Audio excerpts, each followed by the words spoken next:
It was definitely bad for a little bit, but I kind of think that things are getting a little better, you know. I mean, things are looking up. Spring is here, and oh god!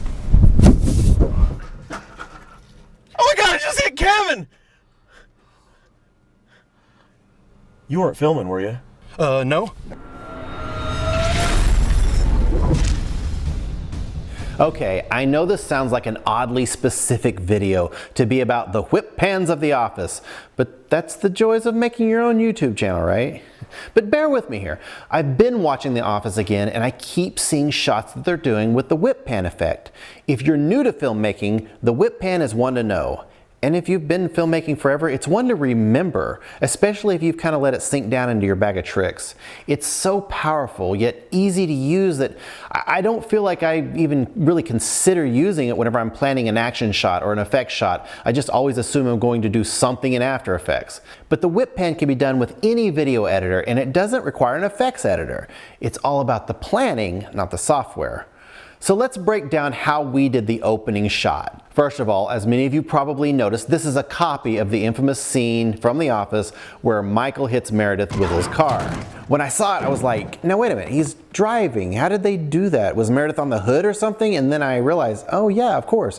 They just cut it during the whip pan. I thought, this looks so easy to recreate.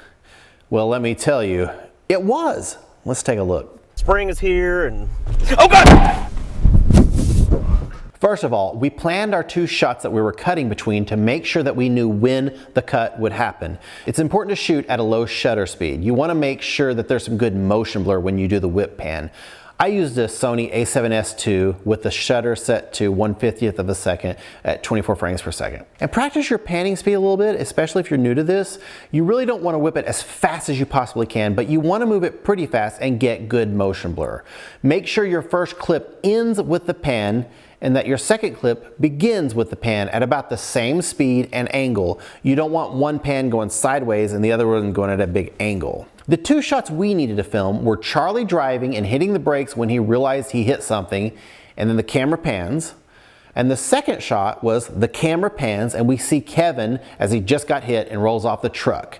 And then we look back to Charlie. So we started with the shot of Charlie driving and we kept doing it over and over until we got the take that we wanted. And on that take, we made sure that the truck stayed in the same spot. And then we set up for Kevin to jump onto the hood for the second shot. 3, 2, 1. We did a count off so that all the action would happen together. That way when the pan happens, we see Kevin just as he got hit. Then I turned the camera back to Charlie to see his reaction after he saw what he hit. When we finished our two shots, we took them into our video editor. I'm using Premiere Pro for this, but anything that will cut video clips together will work. I take my two clips that I want to use and I put them onto the timeline. I look through the clips and find the spots where the whip pans happen. Then I step through the first clip frame by frame until I find a good spot in the middle of the whip pan to trim the layer to. Then I go to the second clip and find the same point in the pan and I go one frame later and then trim the beginning of that clip off. Then I just put them together and watch. You can move the clips one frame either way just to tweak it until you have a smooth looking whip pan. You might try putting a very short crossfade to blend them together a little better, but in this case it actually looks better with just a hard cut. Okay. Then you can step through it frame by frame to see if you want to adjust anything, but when it's done, the cut should be totally invisible. We were wearing lapel mics, so I put those audio tracks in it and I added some tire squeals.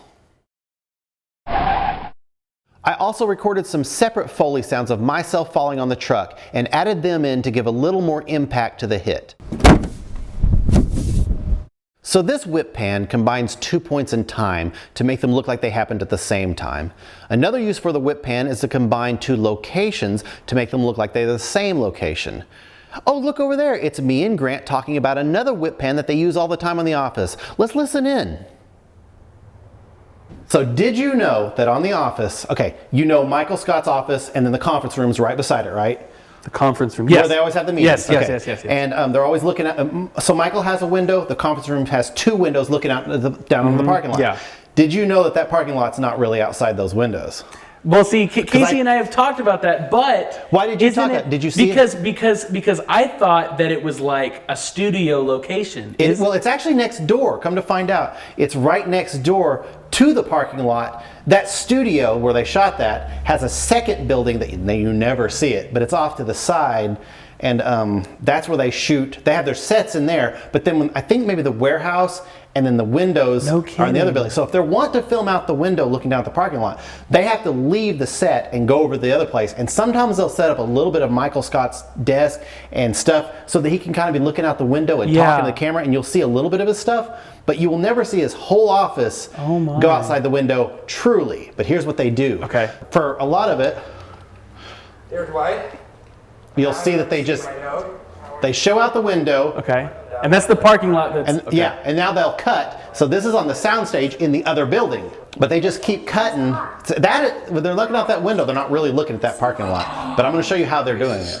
Okay, get ready to watch this where they do a whip pan cut, so that they can combine them.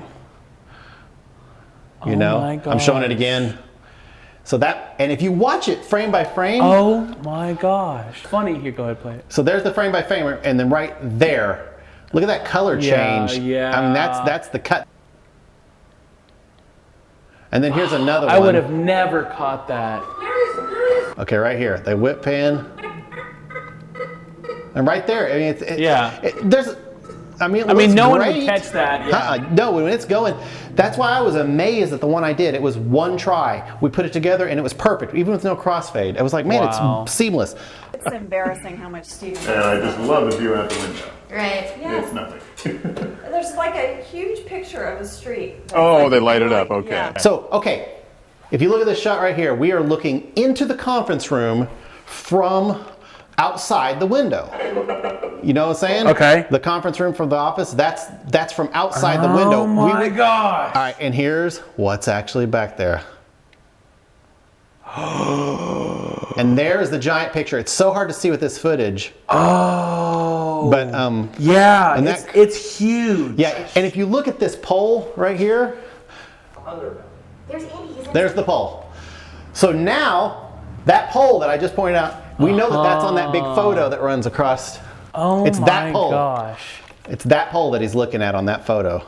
You're like a UFO expert, except you're like breaking down the behind the scenes. I You're know. like, it's right there.